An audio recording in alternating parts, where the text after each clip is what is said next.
Ya, Shalom, salam sejahtera bagi kita sekalian. Bersama saya Pendeta Konstantin Eding. Pada kesempatan ini saya akan membagikan renungan firman Tuhan dan saya menyapa kita semua selamat siang. Dan ketika engkau saat ini dalam pekerjaan, engkau saat ini dalam urusan-urusan apapun, saudaraku, ketahuilah ketika Anda berjalan bersama Tuhan, Tuhan akan menolong dan memberkati engkau. Mungkin di antara saudara ada yang mengalami sakit penyakit, percaya Yesus akan menyembuhkanmu. Punya harapan kepada Tuhan dengan sepenuh hati, dengan sungguh-sungguh. Baik, saat ini saya akan membagikan renungan singkat bagi kita semua, dan saya harap renungan singkat ini dapat memberkati saudara sekalian. Kita buka dalam Injil Markus pasal yang pertama ayat yang ke-40 sampai ayat 45. Tapi saya akan membacakan ayat yang 40 sampai ayatnya yang ke-43.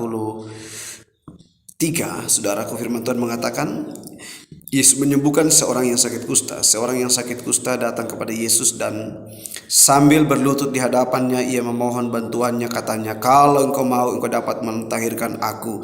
Maka tergeraklah hatinya oleh belas kasihan. Lalu ia mengulurkan tangannya, menjamah orang itu dan berkata kepadanya, "Aku mau, jadilah engkau tahir." Seketika itu juga lenyaplah penyakit kusta orang itu dan ia menjadi tahir.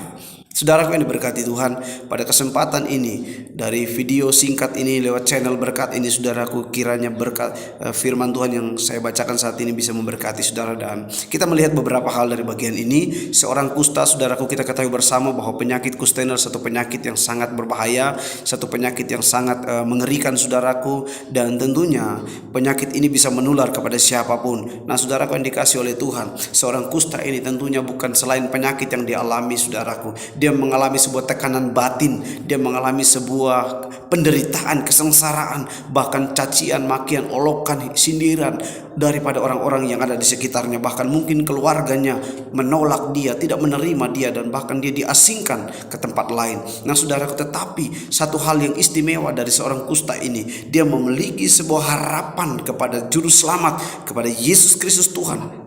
Dan saudaraku, ketika dia memiliki sebuah harapan ini, dan kita melihat di ayat yang ke-40 mengatakan bahwa seorang yang sakit kusta datang kepada Yesus.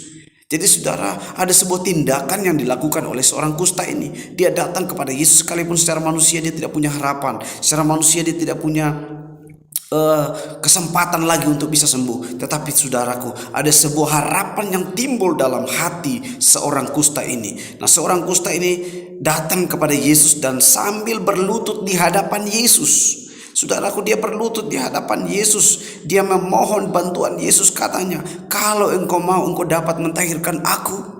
Jadi saudara, seorang yang mengalami sebuah penderitaan ini, nah saudaraku, sekalipun sebuah kerinduan besar untuk sembuh, kerinduan besar untuk dipulihkan, tetapi saudaraku, dari sebuah penderitaan yang dialami ini, dia tidak memaksakan keadaan, dia tidak memaksakan situasi yang lingkungan yang ada di sekitar dia, dan bahkan dia tidak memaksa Tuhan untuk menyembuhkannya. Hanya dia berkata, "Tuhan, jika engkau mau, tahirkan saya. Jika engkau mau, sembuhkan saya. Jika engkau mau, pulihkan saya." Nah saudaraku, sebuah sikap yang luar biasa, sebuah penyerahan diri yang terjadi atas kehidupan seorang kusta ini. Dan sehingga Tuhan Yesus menjawab apa yang menjadi kerinduannya. Nah saudaraku, dia katakan bahwa jika engkau mau, tahirkanlah aku. Ayat 41, maka tergeraklah hatinya oleh belas kasihan. Lalu ia mengulurkan tangannya menjamah orang itu dan berkata kepadanya, "Aku mau, jadilah engkau tahir. Aku mau, jadilah engkau sembuh. Aku mau, jadilah engkau pulih." Nah saudaraku, Yesus sangat menolong. Yesus memiliki sebuah hati yang berbelas kasihan kepada si kusta ini. Saudaraku, dia melihat bahwa dalam diri seorang kusta ini memiliki sebuah iman kepada Yesus. Nah saudaraku, bagaimana dengan Anda? Apakah Anda punya iman kepada Yesus? Apakah Anda punya kepercayaan kepada Yesus? Jika engkau dalam masalah, dalam persoalan, dalam sakit penyakit, jangan pernah bosan-bosan datang kepada Tuhan Yesus. Firman Tuhan mengatakan bahwa datanglah kepadaku semua yang letih lesu dan berbeban berat, aku akan memberikan kelegaan kepadamu. Dimanapun Anda berada, ketika engkau hari ini sakit, engkau percaya Yesus akan menyembuhkanmu. Ketika hari ini engkau ada masalah, engkau percaya Yesus akan memberikan solusi kepadamu. Dan percaya ada pribadi Allah Yesus Kristus yang akan memberkati dan menolongmu seperti seorang kusta ini. Orang kusta bisa disembuhkan, Anda pula bisa disembuhkan. Jadi saudaraku, jangan pernah memaksa Tuhan untuk memulihkan kita, tetapi saudara bermohon dengan sebuah hati yang tulus dan memiliki iman dan kepercayaan yang sungguh-sungguh kepada Tuhan, supaya saudara dapat dipulihkan dan diberkati oleh Tuhan. Ayat 42, seketika itu jugalah lenyaplah penyakit kusta orang itu dan menjadi tahir, menjadi sembuh. Haleluya, haleluya, luar biasa sekali ya, keajaiban yang Tuhan Yesus kerjakan. Dan saya percaya orang kusta ini mengalami sebuah pemulihan yang dahsyat dan luar biasa. Bertahun-tahun saudara dia mengalami penyakit ini, dan bahkan saudaraku dia mengalami sebuah penganiayaan, bahkan mungkin ada banyak orang menyindir dia, keluarganya mengucilkan dia diasingkan, saudaraku, diusir dari tempat di mana dia tinggal. Tetapi Yesus Kristus menerima setiap orang apapun keadaannya, yang penting hati dan hidupnya bersandar dan bergantung kepada Yesus, dan Yesus akan menolong hidupmu dimanapun Anda berada. Yesus akan memberkati hidupmu, dan percaya Yesus tidak akan pernah tinggalkanmu. Seperti orang kusta ini dapat kesembuhan daripada Tuhan, dan saudaraku, sehingga seorang kusta ini bergirang kepada dengan pemulihan yang dia alami. Jadi saudara, dia berteriak, dan saudaraku, mungkin saya percaya bahwa seorang kusta ini memiliki sebuah sukacita yang dahsyat dan luar biasa yang dia peroleh daripada Yesus Kristus. Nah saudara, hal penting yang Tuhan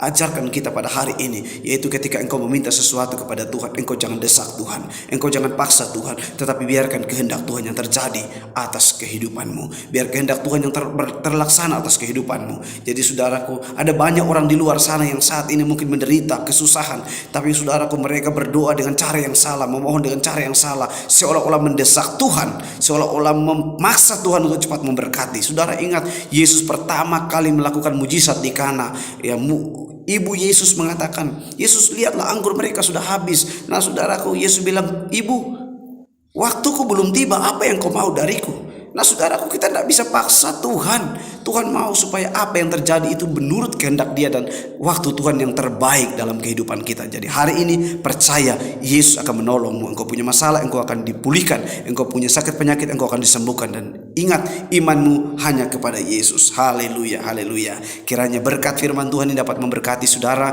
lewat channel ini. Dan saudaraku, tetap mari kita terus optimis menjalani kehidupan kepercayaan kita kepada Yesus Kristus. Haleluya, haleluya. Amin. Mari kita berdoa. Tuhan, saat ini hamba-Mu percaya kuasa Tuhan akan bekerja dalam kehidupan kami, dan orang yang mendengar akan dipulihkan, diubahkan Tuhan. Mereka yang sakit akan disembuhkan dimanapun mereka berada. Tuhan tolong lewat channel ini banyak jiwa yang mengalami Tuhan, banyak jiwa yang datang kepada Tuhan. Terpujilah Tuhan. Inilah doa kami dalam nama Yesus. Haleluya, haleluya. Amin.